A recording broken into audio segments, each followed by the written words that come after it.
Item ಯಾವುದೇ ಇರಲಿ try ಮಾಡಿ ಆಚಿ ಚಿಕನ್ ಮಸಾಲಾ. ಇವತ್ತು ಚರ್ಚೆ ಇರಲ್ಲ, ಬದಲಾಗಿ ರಾಜ್ಯದಲ್ಲಿ ಈ ಗೃಹಲಕ್ಷ್ಮಿ ಮತ್ತು ಗೃಹಜ್ಯೋತಿ ಯೋಜನೆಗೆ ಸಂಬಂಧಪಟ್ಟಂತೆ ಹೊಸದಾಗಿ ಅರ್ಜಿ ಸಲ್ಲಿಕೆ ಮಾಡಬೇಕು ಅಂತ ಸರ್ಕಾರ ಏನು ಹೇಳ್ತಲ್ಲ, ಈಗ ಮಹಿಳೆಯರಲ್ಲಿ ಒಂದಷ್ಟು ಗೊಂದಲಗಳು ಸೃಷ್ಟಿಯಾಗಿದೆ. ನಾವು ಫಲಾನುಭವಿಗಳು, ನಮಗ ಯೋಜನೆ ಸಿಗುತ್ತಾ, ಹೊಸ ಅರ್ಜಿ ಹೇಗೆ ಸಲ್ಲಿಕೆ ಮಾಡಬೇಕು, ಏನೆಲ್ಲ ದಾಖಲೆಗಳನ್ನ ಕೊಡಬೇಕು, ಯಾರಿಗೆ ನಿಜಕ್ಕೂ ಈ ಗೃಹಲಕ್ಷ್ಮಿ ಯೋಜನೆ ತಲುಪ್ತಾ ಇಲ್ಲ, ಆ ಕುರಿತ ಕಂಪ್ಲೀಟ್ ಚಿತ್ರಣವನ್ನ ನಿಮ್ಮ ಮುಂದೆ ಇಡ್ತಾ ಹೋಗ್ತೀವಿ. ಇದೆ ಈ ಹೊತ್ತಿನ ವಿಶೇಷ ಲಕ್ಷ್ಮಿ ಬಾರಮ್ಮ.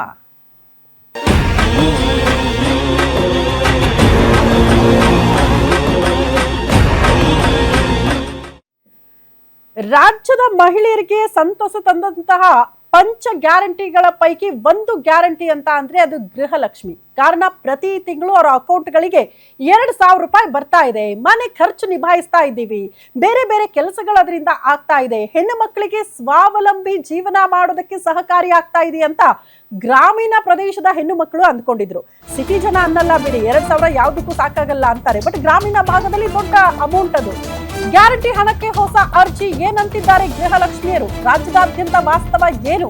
ಹೊರ ರಾಜ್ಯದವರ ಈ ಪಂಚ ಗ್ಯಾರಂಟಿಗೆ ಬ್ರೇಕ್ ಬೀಳೋದು ನಿಶ್ಚಿತ ಅಂತ ಹೇಳಲಾಗ್ತಾ ಇದೆ. ಯಾಕೆ, ಹೇಗೆ, ಆ ಕುರಿತ ಡೀಟೇಲ್ಸ್ ಇದೆ.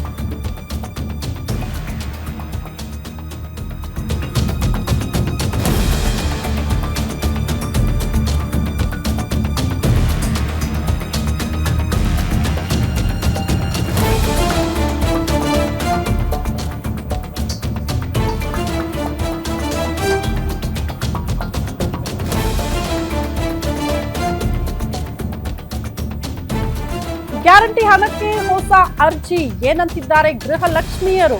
ಹೊರ ರಾಜ್ಯದವರ ಪಂಚ ಗ್ಯಾರಂಟಿಗೂ ಕೊಕ್ಕೆ ಬೀಳುತ್ತೆ ಅಂತ ಹೇಳಲಾಗ್ತಾ ಇದೆ. ರಾಜ್ಯದ ಆಧಾರ್ ಕಾರ್ಡ್, ವೋಟರ್ ಐಡಿ ಇದ್ರೆ ಮಾತ್ರ ಈ ಗ್ಯಾರಂಟಿ ಯೋಜನೆ ನಿಮ್ಮನ್ನ ತಲುಪುತ್ತೆ.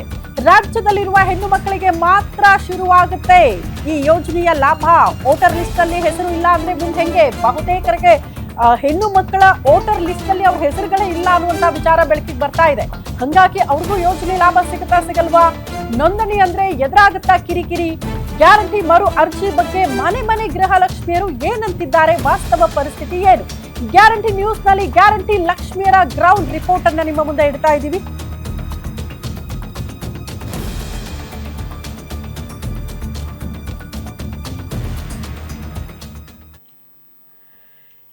ಈಗ ರಾಜ್ಯದಲ್ಲಿರುವಂತಹ ಹೆಣ್ಣು ಮಕ್ಕಳು ಬಹುತೇಕರು ಚಿಂತೆ ಮಾಡ್ತಿದ್ದಾರೆ. ಅಲ್ಲರಿ, ಸುಮ್ಮನೆ ನಮ್ಗೆ 2,000 ಬರ್ತಾ ಇತ್ತು, ಈಗ DK ಶಿವಕುಮಾರ್ ಅವರು ಹೊಸದಾಗಿ ಅಧಿಕಾರ ಸ್ವೀಕಾರ ಮಾಡಿ ಮುಖ್ಯಮಂತ್ರಿಗಳಾದ ಬಳಿಕ ಮತ್ತೆ ಅರ್ಜಿ ಸಲ್ಲಿಕೆ ಮಾಡಿ ಅಂತಿದ್ದಾರಲ್ಲ, ನಾವ್ ಏನ್ ಮಾಡ್ಬೇಕು, ನಮಗ್ ಸಿಗುತ್ತಾ ಸಿಗಲ್ವಾ, ಈ ಗೊಂದಲಗಳಿದೆ. ಹಂಗಾಗಿ ನಾವೊಂದು ಕ್ಲಾರಿಟಿ ಕೊಡ್ತಾ ಇದೀವಿ. ರಾಜ್ಯದಲ್ಲಿರುವಂತಹ ಹೆಣ್ಣು ಮಕ್ಕಳು ನಿಜಕ್ಕೂ ನೀವು ಫಲಾನುಭವಿಗಳಾದ್ರೆ ನಿಮ್ಗೆ 2,000 ತಲುಪುತ್ತೆ. ಹಾಗಾದ್ರೆ ನೀವು ಅನುಸರಿಸಬೇಕಾದಂತಹ ನಿಯಮಗಳು ಏನು, ಯಾರಿಗೆ ಮಿಸ್ ಆಗಬಹುದು, ಯಾರಿಗೆ ಸಿಗ್ತಾ ಹೋಗುತ್ತೆ, ಆ ಕುರಿತ ಡೀಟೇಲ್ಸ್ ಅನ್ನ ನಿಮ್ಮ ಮುಂದೆ ಇಡ್ತಾ ಇದೀವಿ. ಒಂದು ಮನೆಯಲ್ಲಿ 2-3 ಜನ ಇರ್ತೀರಿ, ಎಲ್ರು ಕೂಡ ಗೃಹಲಕ್ಷ್ಮಿ ಯೋಜನೆಗೆ ಸಂಬಂಧಪಟ್ಟಂತೆ 2,000 ಸಿಗ್ಲಿ ಅಂತಾನೆ ಬಯಕೆ ಇರುತ್ತೆ. ಬಟ್ ಒಂದು ಮನೆಗೆ ಒಬ್ಬರಿಗೆ ಮಾತ್ರ 2,000 ಸಿಗುತ್ತೆ. 2-3 ಜನ ಎಲ್ರು ಕೂಡ ಅಪ್ಲಿಕೇಶನ್ ಹಾಕಿ ಅತ್ತೆಗೂ ಬೇಕು, ಸೊಸೆಗೂ ಬೇಕು, ನಮ್ಮ ಅಜ್ಜಿಗೂ ಬೇಕು, ನಮ್ಮ ತಾಯಿಗೂ ಬೇಕು ಅಂತ ಒಂದೇ ಮನೇಲಿ ಇದ್ಕೊಂಡು ಎಲ್ಲರೂ ಕೂಡ ಅರ್ಜಿ ಸಲ್ಲಿಕೆ ಮಾಡಿದ್ದಾರೆ. ಎಲ್ಲರೂ ಕೂಡ ದುಡ್ಡನ್ನ ಪಡೆದುಕೊಂಡಿದ್ದಾರೆ. ಒಂದು ಮನೆಗೆ 6,000, 8,000 ಎಲ್ಲ ತಲುಪ್ತಾ ಇದೆ ಅನ್ನುವಂತಹ ವಿಚಾರಗಳು ಬೆಳಕಿಗೆ ಬರ್ತಾ ಇದೆ. ಬಟ್ ಇನ್ನು ಮುಂದೆ ಅದಕ್ಕೆ ಕಡಿವಾಣ ಇರುತ್ತೆ. ಒಂದು ಮನೆಗೆ ಒಬ್ಬ ಹೆಣ್ಣು ಮಕ್ಕಳಿಗೆ ನೀವೇ ಡಿಸೈಡ್ ಮಾಡಬೇಕು, ಅತ್ತೆಗೆ ಬೇಕಾ ಸೊಸೆಗೆ ಬೇಕಾ ಅಂತ. ಈ ಯೋಜನೆಗೆ ಜಾರಿಗೆ ಬಂದಾಗೆಲ್ಲ ಅತ್ತೆ ಸೊಸೆ ಜಗಳ ತಾರಕ ಕೇಳ್ಬಿಟ್ಟಿತ್ತು. ಕಾರಣ ನನಗೆ 2,000 ಬೇಕು, ನನಗೆ 2,000 ಬೇಕು ಅಂತಾರೆ. ಒಂದು ಮನೆಯಲ್ಲಿ ಕಿತ್ತಾಟ ಇತ್ತು. ಬಟ್ ನೀವೇ ಅದನ್ನ ಬಗೆಹರಿಸ್ಕೊಳ್ಬೇಕು, ನೀವೇ ಡಿಸೈಡ್ ಮಾಡಬೇಕು, ಸೊಸೆಗೆ ಬೇಕಾ ಅತ್ತೆಗೆ ಬೇಕಾ ಅಂತ. ಒಬ್ರಿಗೆ ಮಾತ್ರ ಈ ಯೋಜನೆ ಲಾಭ ಸಿಗುತ್ತೆ. ಮೃತಪಟ್ಟವರ ಹೆಸರಲ್ಲಿ ಬಹುತೇಕರು ಸ್ಕೀಮ್ ಲಾಭ ಪಡೆದುಕೊಳ್ತಿದ್ದಾರೆ. ಮನೆಯಲ್ಲಿ ತಮ್ಮ ಹೆಣ್ಣು ಮಕ್ಕಳು ಇಲ್ಲದಿದ್ರು ಕೂಡ, ಮೃತಪಟ್ಟಿದ್ರು ಕೂಡ ಅವರ ಹೆಸರಲ್ಲಿ ದುಡ್ಡನ್ನ ಪಡೆದುಕೊಳ್ತಿದ್ದಾರೆ ಕೆಲವರು. ಅದಕ್ಕೆ ಕಡಿವಾಣ ಹಾಕೋ ಸಲುವಾಗೇನೆ ರಾಜ್ಯ ಸರ್ಕಾರ ಹೊಸದಾಗಿ ಅರ್ಜಿ ಸಲ್ಲಿಕೆ ಮಾಡಿ ಅಂತ ಹೇಳ್ತಾ ಇರೋದು. ಅದನ್ನ ಪರಿಶೀಲನೆ ಮಾಡೋದಕ್ಕೆ ಅಂತ. ಮನೆಯ ಮತ್ತೊಬ್ಬ ಅರ್ಹ ಮಹಿಳೆಗೆ ಅವಕಾಶ ಸಿಗುತ್ತೆ. ಒಬ್ರು ಮೃತಪಟ್ರ ಅವರ ಹೆಸರಲ್ಲಿ ದುಡ್ಡು ಸಿಗ್ತಾ ಇರತ್ತಾ, ಬಟ್ ಅವರನ್ನ ಕೈ ಬಿಟ್ರು ಕೂಡ ಮತ್ತೊಬ್ಬ ಮಹಿಳೆ ನಿಮ್ಮ ಮನೆಯಲ್ಲಿದ್ರೆ ಅಂಥವರಿಗೆ ಅವಕಾಶ ಮಾಡಿಕೊಡೋದಕ್ಕೆ ರಾಜ್ಯ ಸರ್ಕಾರ ಮುಂದಾಗ್ತಾ ಇದೆ. ಹಂಗಾಗಿ ಹೊಸದಾಗಿ ಅರ್ಜಿ ಸಲ್ಲಿಕೆ ಮಾಡಬೇಕು ಅಂತ ಹೇಳ್ತಾ ಇರೋದು. ಜೊತೆಗೆ ಇನ್ಕಮ್ ಟ್ಯಾಕ್ಸ್, GST ಪೇ ಮಾಡ್ತಾ ಇರ್ತಾರೆ, ಅಂಥವರು ಕೂಡ ಯೋಜನೆ ಲಾಭ ಪಡೆದುಕೊಳ್ತಿದ್ದಾರೆ. ಒಂದು ಕ್ಲಾರಿಟಿ ಕೊಟ್ಬಿಡ್ತೀನಿ, ಗಂಡ ಹೆಂಡತಿ ಇಬ್ಬರ ದುಡಿಮೆಯಲ್ಲಿ ಒಬ್ಬರೇ GST ಕಟ್ತಾ ಇದ್ರು ಕೂಡ, ಒಬ್ಬರೇ ನೀವು ಇನ್ಕಮ್ ಟ್ಯಾಕ್ಸ್ ಫೈಲ್ ಮಾಡ್ತಾ ಇದ್ರು ಕೂಡ ನಿಮಗೆ ಯೋಜನೆ ಲಾಭ ಸಿಗಲ್ಲ. ಅಯ್ಯೋ ನನ್ನ ಗಂಡ ಕಟ್ತಾರೆ ನಾನು ಕಟ್ತಾ ಇಲ್ಲ ನನಗಾದ್ರೂ ಕೊಡಿ ಅಂತ ನೀವು ಕೇಳಬಹುದು. ಹಂಗಾಗಲ್ಲ. ನಿಮ್ಮ ಮನೆಯಲ್ಲಿ ಯಾರೇ ಇನ್ಕಮ್ ಟ್ಯಾಕ್ಸ್ ಫೈಲ್ ಮಾಡ್ತಾ ಇದ್ರು, ಯಾರೇ GST ಕಟ್ತಾ ಇದ್ರು, ಗಂಡ ಹೆಂಡತಿ ಇಬ್ಬರಲ್ಲಿ ಒಬ್ರು ನಿಮಗೆ ಯೋಜನೆ ಲಾಭ ಸಿಗಲ್ಲ. ಅಂಥವರು ಅರ್ಹರಲ್ಲ ಗೃಹಲಕ್ಷ್ಮಿ ಯೋಜನೆಗೆ ಅನ್ನೋದನ್ನ ರಾಜ್ಯ ಸರ್ಕಾರ ಹೇಳ್ತಾ ಇರೋದು. ಅಂಥವರನ್ನ ಕೂಡ ಕೈ ಬಿಡೋದಕ್ಕೆ ನಿರ್ಧಾರ ಆಗಿದೆ. ಗೃಹಲಕ್ಷ್ಮಿ ಯೋಜನೆಗಾಗಿ ಈ KYC ಮಾಡಿಸೋದು ಕೂಡ ಕಡ್ಡಾಯ ಆಗಿದೆ. ಈ ಯೋಜನೆ ಲಾಭ ಸಿಗಬೇಕು ಅಂದ್ರೆ ನೀವು ಹೋಗಿ ಈ ಕೂಡಲೇ ಈ KYC ಅನ್ನ ಮಾಡಿಸ್ಕೊಂಡು ಬರಬೇಕು. ಅಂದ್ರೆ ಮಾತ್ರ ನಿಮಗೆ 2,000 ಇನ್ನು ಮುಂದೆ ತಲುಪುತ್ತೆ ಅಂತ ರಾಜ್ಯ ಸರ್ಕಾರ ಹೇಳ್ತಾ ಇರೋದು. ಅದ್ರ ಜೊತೆಗೆ ಗೃಹಲಕ್ಷ್ಮಿ ಯೋಜನೆಗಾಗಿ ಈ KYC ಮಾಡಿದ ಬಳಿಕ ಬ್ಯಾಂಕ್ ಖಾತೆಗೆ ಕಡ್ಡಾಯವಾಗಿ ನಿಮ್ಮ ಆಧಾರ್ ಕಾರ್ಡ್ ಲಿಂಕ್ ಆಗಿರಲೇಬೇಕು. ಬಹುತೇಕರು ಲಿಂಕ್ ಮಾಡಿದ್ದೀರಿ, ಕಾರಣ ಬ್ಯಾಂಕ್ನಿಂದಲೇ ಈಗ ಬಹುತೇಕರಿಗೆ ಆಧಾರ್ ಕಾರ್ಡ್ ಲಿಂಕ್ ಮಾಡಿ ಅನ್ನುವಂತಹ ಮೆಸೇಜ್ಗಳು ಈ ಹಿಂದೆ ಬಂದಿತ್ತು. ಹಾಗಾಗಿ ಬಹುತೇಕರು ಆಧಾರ್ ಕಾರ್ಡ್ ಲಿಂಕ್ ಮಾಡಿದ್ದೀರಿ. ಬಟ್ ಮಾಡದೇ ಇದ್ದವರು ಕಡ್ಡಾಯವಾಗಿ ಮಾಡಲೇಬೇಕು. ಆಗ ನಿಮ್ಮ ದಾಖಲೆಗಳ ಪರಿಶೀಲನೆಗೆ ಸಹಕಾರಿ ಆಗುತ್ತೆ ಅಂತ ರಾಜ್ಯ ಸರ್ಕಾರ ಹೇಳ್ತಾ ಇರೋದು. ಸೊ ಈ ಕೂಡಲೇ ನಿಮ್ಮ ಬ್ಯಾಂಕ್ ಖಾತೆಗಳಿಗೆ ನಿಮ್ಮ ಆಧಾರ್ ಕಾರ್ಡ್ ಲಿಂಕ್ ಆಗಿದೆಯಾ ಇಲ್ವಾ ಅನ್ನೋದನ್ನ ಒಂದ್ಸಾರಿ ಕ್ರಾಸ್ ವೆರಿಫೈ ಮಾಡಿಕೊಂಡ್ರೆ ಒಳ್ಳೆಯದು ಅಂತ. ಅದ್ರ ಜೊತೆಗೆ ಜಂಟಿ ಖಾತೆ ಇರೋರು ತಕ್ಷಣ ಈ KYC ಮಾಡಿಸ್ಬೇಕು. ಈ ಜಂಟಿ ಖಾತೆಗಳು ಇರುತ್ತೆ, ಗಂಡ ಹೆಂಡತಿ ಒಟ್ಟಿಗೆ ಒಂದು ಖಾತೆಯನ್ನು ಓಪನ್ ಮಾಡಿರ್ತೀರಿ, ಅಂಥವರು ಕೂಡ ಇನ್ನು ಮುಂದೆ KYC ಈ ಕೂಡಲೇ ಮಾಡಿಸ್ಕೊಂಡ್ರೆ ಒಳ್ಳೆಯದು ಅನ್ನೋದನ್ನ ರಾಜ್ಯ ಸರ್ಕಾರ ಹೇಳ್ತಾ ಇದೆ. ಗ್ರಾಮ ಒನ್, ಕರ್ನಾಟಕ ಒನ್, ಬೆಂಗಳೂರಿನಲ್ಲಿ ಅರ್ಜಿ ಸಲ್ಲಿಸೋದಕ್ಕೆ ಅವಕಾಶವನ್ನ ಮಾಡಿಕೊಡಲಾಗಿದೆ. ಸೊ ಹತ್ತಿರದ ಗ್ರಾಮ ಒನ್, ಬೆಂಗಳೂರು ಒನ್ ಇಲ್ಲೆಲ್ಲ ಹೋಗಿ ಕೂಡ ನೀವು ಅರ್ಜಿಯನ್ನ ಈ ಕೂಡಲೇ ಸಲ್ಲಿಕೆ ಮಾಡಬಹುದು. ನೀವು ಅರ್ಹರಾಗಿದ್ರೆ ನಿಜಕ್ಕೂ ನಾವು ಹೇಳ್ತಾ ಇರುವಂತಹ ರೂಲ್ಸ್ ಅಲ್ಲಿ ಒಳಗಡೆ ನೀವು ಬರ್ತಾ ಇದ್ರೆ ನಿಮಗೆ ಖಂಡಿತ 2,000 ರಾಜ್ಯ ಸರ್ಕಾರ ಹೆಣ್ಣು ಮಕ್ಕಳಿಗೆ ಜಾರಿಗೆ ತಂದಿರುವಂತಹ ಗೃಹಲಕ್ಷ್ಮಿ ಯೋಜನೆಯ ಲಾಭ ನಿಮ್ಮನ್ನ ತಲುಪುತ್ತೆ ಅಂತ ರಾಜ್ಯ ಸರ್ಕಾರ ಹೇಳ್ತಾ ಇರೋದು. ಸೇವಾ ಸಿಂಧು ಪೋರ್ಟಲ್ ಮೂಲಕ ಕೂಡ, ಆನ್ಲೈನ್ ಮೂಲಕ ಕೂಡ ನೀವು ಅರ್ಜಿ ಸಲ್ಲಿಕೆ ಮಾಡ್ತೀರಿ. ನಾವು ಎಜುಕೇಟೆಡ್ ಇದೀವಪ್ಪ, ನಾವು ಆನ್ಲೈನಲ್ಲೇ ಎಲ್ಲವನ್ನ ಕೂಡ ಫಿಲ್ ಮಾಡೋದಕ್ಕೆ ಅರ್ಹರಿದ್ದೀರಿ ಅಂತ ಅಂದ್ರೂ ಕೂಡ ಆನ್ಲೈನ್ನಲ್ಲೂ ಕೂಡ ಅವಕಾಶಗಳಿದೆ. ಅಲ್ಲೂ ಕೂಡ ಅರ್ಜಿಯನ್ನು ಸಲ್ಲಿಕೆ ಮಾಡೋದಕ್ಕೆ ರಾಜ್ಯ ಸರ್ಕಾರ ಅವಕಾಶವನ್ನ ಮಾಡಿಕೊಟ್ಟಿದೆ. ಸೊ ಈ ನಿಯಮಗಳ ಅಡಿ ನಿಜಕ್ಕೂ ನೀವು ಫಲಾನುಭವಿಗಳಾಗಿದ್ದರೆ 2,000 ನಿಮ್ಮನ್ನ ತಲುಪುತ್ತೆ. ಇದು ಗಮನಿಸಬೇಕಾಗಿರುವಂತಹ ವಿಚಾರ. ಎನಿವೇ, ರಾಜ್ಯದ ಹೆಣ್ಣು ಮಕ್ಕಳು ಬಹಳ ಕಾತ್ರದಿಂದ ಎದುರು ನೋಡ್ತಾ ಇರೋದು ಹೆಂಗೆ ಅರ್ಜಿ ಸಲ್ಲಿಕೆ ಮಾಡಬೇಕು, ಹೆಂಗೆ ನಿಯಮಗಳನ್ನ ಫಾಲೋ ಮಾಡಬೇಕು, ಯಾವೆಲ್ಲ ದಾಖಲೆಗಳನ್ನ ಕೊಡಬೇಕು ಅನ್ನೋದನ್ನ ಬಹುತೇಕರು ಯೋಚನೆ ಮಾಡ್ತಾ ಇದ್ರಿ. ಅದಕ್ಕೆ ಸಂಬಂಧಪಟ್ಟಂತಹ ಡೀಟೇಲ್ಸ್ ಅನ್ನ ನಿಮ್ಮ ಮುಂದೆ ಇಡ್ತಾ ಇದೀವಿ.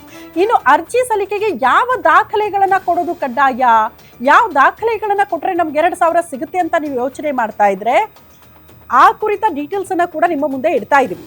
ಹೆಣ್ಣು ಮಕ್ಕಳು ಈ ಕೂಡಲೇ ಯಾವ ದಾಖಲೆ ಒದಗಿಸ್ಬೇಕ್ರಿ, 2,000 ನಮಗೆ ಬೇಕು ಗೃಹಲಕ್ಷ್ಮಿ ಯೋಜನೆಗೆ ಸಂಬಂಧಪಟ್ಟಂತೆ ನಾವು ಫಲಾನುಭವಿಗಳು ಅಂತ ಅಂದ್ರೆ ನೀವು ಕೊಡಬೇಕಾಗಿರುವಂತಹ ದಾಖಲೆ ಗೃಹಲಕ್ಷ್ಮಿಯರ ಹೆಸರು ರೇಷನ್ ಕಾರ್ಡ್ ನಲ್ಲಿ ಇರಲೇಬೇಕು.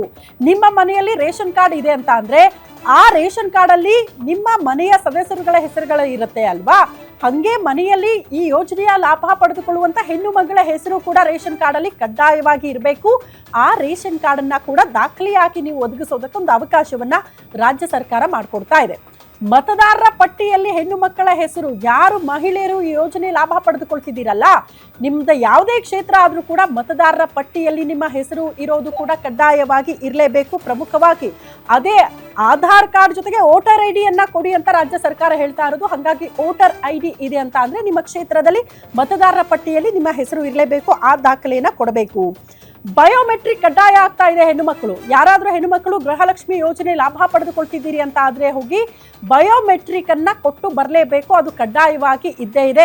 ನೀವೆಲ್ಲ ಕೂತ್ಕೊಂಡು ನಾವು ತಗೊಳ್ತೀವಿ, ಆ ಹೆಣ್ಣು ಮಕ್ಕಳು ಇಲ್ಲ ಅಂದ್ರೂ ಕೂಡ ದುಡ್ಡು ಬರ್ತಾ ಇದೆ ಅಂತ ಸುಮ್ಮನೆ ಕೂತ್ಕೊಳ್ಳೋಂಗಿಲ್ಲ. ಇನ್ನು ಮುಂದೆ ಬಯೋಮೆಟ್ರಿಕ್ ಅನ್ನ ಕಡ್ಡಾಯ ಮಾಡಲಾಗಿದೆ. ಹೋಗಿ ನೀವು ಬಯೋಮೆಟ್ರಿಕ್ ಅನ್ನ ಒತ್ತಿ ಬಂದ್ರೆ ಮಾತ್ರ ನೀವು ಅರ್ಹರಾಗ್ತೀರಿ ಈ ಯೋಜನೆಗೆ ಸಂಬಂಧಪಟ್ಟಂತೆ. ಹೆಬ್ಬಟ್ಟು, ಕಣ್ಣಿನ ಸ್ಕ್ಯಾನಿಂಗ್ ಯಾವುದೇ ಆದ್ರೂ ಓಕೆ, ಹೋಗ್ಬಿಟ್ಟು ನೀವು ಹೆಬ್ಬಟ್ಟನ್ನಾದ್ರೂ ಒತ್ತು ಬರಬಹುದು. ಸಿಗ್ನೇಚರ್ ಮಾಡೋಕ್ಕಾಗಲ್ಲ ರೀ, ನಾವು ಹೆಬ್ಬೆಟ್ಟು ಕೊಡ್ತೀವಿ ಅಂತ ಅಂದ್ರೂ ಓಕೆ. ಕಣ್ಣಿನ ಸ್ಕ್ಯಾನಿಂಗ್ ಅನ್ನ ಕೊಡಬೇಕು. ನೀವು ಅರ್ಹರಿದ್ದೀರಿ, ನೀವು ಈ ಮಹಿಳೆ ಈ ಯೋಜನೆ ಲಾಭ ಪಡೆದುಕೊಳ್ತಿದ್ದೀರಿ ಈ ಮನೆಯಿಂದ ಅಂತ ಅನ್ನೋದಕ್ಕೆ ಇದು ಕೂಡ one of the eye witness ಅನ್ನೋ ರೀತಿಯಲ್ಲಿ ನಿಮ್ಮ ಕಣ್ಣಿನ ಸ್ಕ್ಯಾನಿಂಗ್ ಮಾಡ್ಕೊಳ್ತಾರೆ ಅಥವಾ ಹೆಬ್ಬಟ್ಟನ್ನ ಒತ್ತಿಸ್ಕೊಳ್ತಾರೆ. ಅದನ್ನ ಕೊಟ್ಟು ಬರೋದು ಕೂಡ ಕಡ್ಡಾಯ ಆಗ್ತಾ ಇದೆ. ಆಧಾರ್ ಕಾರ್ಡ್ ಜೊತೆಗೆ ID ಕಾರ್ಡ್ ಕೊಡಬೇಕು. ಅದ್ರ ಜೊತೆಗೆ ಪಾಸ್ಬುಕ್ನ ವಿವರವನ್ನ ಕೂಡ ನೀವು ಕೊಟ್ಟು ಬರಬೇಕು. ಯಾವ ಬ್ಯಾಂಕ್ಗೆ ದುಡ್ಡು ಜಮೆ ಆಗಬೇಕು ಅಂತ ಹೆಣ್ಣುಮಕ್ಕಳು ಬಯಸ್ತಾ ಇದ್ದಾರೋ ಆ ಬ್ಯಾಂಕ್ನ ವಿವರವನ್ನ ಕೊಡಬೇಕು, ಬ್ಯಾಂಕ್ ಖಾತೆಯ ವಿವರವನ್ನ ಕೊಟ್ಟು ಬರಬೇಕು. KYC ಮಾಡಿಸಿದ್ರೆ ಅದ್ರ ಬಗ್ಗೆ ವಿವರ ಇರುತ್ತೆ, ಅಲ್ಲಿ ಆಧಾರ್ ಕಾರ್ಡ್ ಲಿಂಕ್ ಆಗಿದೆಯಾ ಇಲ್ವಾ ಅದನ್ನ ಕ್ರಾಸ್ ವೆರಿಫೈ ಮಾಡೋದಕ್ಕೆ ಒಂದು ಅವಕಾಶ ಇರುತ್ತೆ. ಹಾಗಾಗಿ ನಿಮ್ಮ ಪಾಸ್ಬುಕ್ನ ವಿವರಗಳನ್ನ ಕೊಟ್ಟು ಬಂದ್ರೆ ಸಾಕು, ಆ ಖಾತೆಗೆ ದುಡ್ಡು ಜಮೆ ಆಗುತ್ತೆ ಅಂತ ರಾಜ್ಯ ಸರ್ಕಾರ ಹೇಳ್ತಾ ಇರೋದು. ಅದ್ರ ಜೊತೆಗೆ ಫಲಾನುಭವಿಯ ಜಾತಿ ಪ್ಲಸ್ ಆದಾಯ ಪ್ರಮಾಣ ಪತ್ರವನ್ನ ಕೂಡ ಒದಗಿಸೋದು ಬಹಳ ಪ್ರಮುಖವಾಗಿ ಗಮನಿಸಬೇಕಾಗಿರುವಂತಹ ವಿಚಾರ. ಜಾತಿ ಕೊಡಬೇಕು ಪ್ರಮಾಣ ಪತ್ರ, ಅದ್ರ ಜೊತೆಗೆ ನಿಮ್ಮ ಆದಾಯ ಎಷ್ಟು, ನಿಮ್ಮ ಮನೆಯ ಆದಾಯ ಎಷ್ಟು, ಅದ್ರ ಬಗ್ಗೆ ಕೂಡ ನೀವು ಡೀಟೇಲ್ಸನ್ನ ಕೊಡಬೇಕು. ನಾನು ಯಾಕೆ ಇದನ್ನೇ ಹೇಳ್ತಾ ಇದ್ದೀನಿ ಅಂದರೆ, ಆಗಲೇ ಹೇಳಿದ್ನಲ್ಲ, ನನ್ನ ಗಂಡ ದುಡಿತಾನೆ, ಆತ IT ರಿಟರ್ನ್ಸ್ ಫೈಲ್ ಮಾಡ್ತಾನೆ, ಆತ ಅದರ ಅಂಡರಲ್ಲಿ ಬರ್ತಾನೆ ಅಂತ ಅಂದರೆ ಆ ಹೆಣ್ಮಗಳು ಕೂಡ ಅರ್ಹರಲ್ಲ. ಯಾಕಂದರೆ ನೀವು ಸಮರ್ಥವಾಗಿ ನಿಮ್ಮ ಫ್ಯಾಮಿಲಿಯನ್ನು ನಿಭಾಯಿಸುವ ಶಕ್ತಿ ಇದೆ, ಅದರ ಮೀರಿ ನೀವು ಗೌರ್ಮೆಂಟ್ಗೆ ಟ್ಯಾಕ್ಸ್ ಕಟ್ತಿದ್ದೀರಿ ಅಂತ ಆದರೆ ಮತ್ತೆ ಗೌರ್ಮೆಂಟಿಂದ ದುಡ್ಡು ಹಾಕಬೇಕು ನಿಮಗೆ ಅನ್ನೋದನ್ನು ಸರ್ಕಾರ ಪ್ರಶ್ನೆ ಮಾಡ್ತಾ ಇರೋದು. ಹಾಗಾಗಿ ನಿಮ್ಮ ಆದಾಯದ ಪ್ರಮಾಣ ಪತ್ರ ಕೊಡಬೇಕು. ವರ್ಷಕ್ಕೆ ಎಷ್ಟು ಆದಾಯ ಇದೆ ನಿಮ್ಮ ಫ್ಯಾಮಿಲಿಗೆ, ನೀವು ಅರ್ಹರ ಈ ಯೋಜನೆ ಲಾಭ ಪಡೆದುಕೊಳ್ಳೋದಕ್ಕೆ, ಅದನ್ನ ವೆರಿಫೈ ಮಾಡೋದಕ್ಕೆ ಈ ದಾಖಲೆ ಬಹಳ ಬಹಳ ಪ್ರಮುಖ ಆಗುತ್ತೆ ರಾಜ್ಯ ಸರ್ಕಾರಕ್ಕೆ. ಹಾಗಾಗಿ ಅದನ್ನ ಒದಗಿಸೋದು ಕೂಡ ಕಡ್ಡಾಯ ಆಗ್ತಾ ಇದೆ. ಫಲಾನುಭವಿಯ ಪತಿಯ ಆಧಾರ್ ಕಾರ್ಡ್ ಅನ್ನ ಕೊಡಬೇಕು, ಜೊತೆಗೆ BPL ಕಾರ್ಡ್ ಇದ್ರೆ ಅದನ್ನ ಕೂಡ ಒದಗಿಸಬೇಕು. APL ಅಥವಾ BPL ಯಾವುದೇ ಕಾರ್ಡ್ ಇದ್ರೂ ಕೂಡ, IPL ಅಲ್ಲ ಅದು APL ಅಥವಾ BPL ಈ ಕಾರ್ಡ್ಗಳನ್ನ ಇದ್ರೂ ಕೂಡ ಒದಗಿಸೋದು ಕಡ್ಡಾಯ. ನಿಮ್ಮ ಪತಿಯ ವಿಚಾರಕ್ಕೆ ಸಂಬಂಧಪಟ್ಟಂತೆ ಕೂಡ ನೀವು ಒಂದಷ್ಟು ದಾಖಲೆಗಳನ್ನು ಒದಗಿಸೋದು ಕಡ್ಡಾಯವಾಗಿ ಹೇಳ್ತಾ ಇರೋದು ರಾಜ್ಯ ಸರ್ಕಾರ. ಸೊ ಈ ಎಲ್ಲ ದಾಖಲೆಗಳನ್ನು ಕೊಟ್ಟಾಗ ವೆರಿಫೈ ಆಗುತ್ತೆ ನೀವು ಅರ್ಹರ ಫಲಾನುಭವಿಗಳ ಈ ಯೋಜನೆ ಲಾಭ ಪಡೆದುಕೊಳ್ಳುವಲ್ಲಿ ಅರ್ಹರು ಅಂತ ಆದರೆ ಇನ್ನು ಮುಂದೆ ಪ್ರತಿ ತಿಂಗಳು ಯಥಾವತ್ತಾಗಿ 2,000 ನಿಮ್ಮ ಬ್ಯಾಂಕ್ ಖಾತೆಗಳಿಗೆ ಜಮೆ ಆಗುತ್ತೆ ಅನ್ನೋದನ್ನ ರಾಜ್ಯ ಸರ್ಕಾರ ಹೇಳ್ತಾ ಇರೋದು.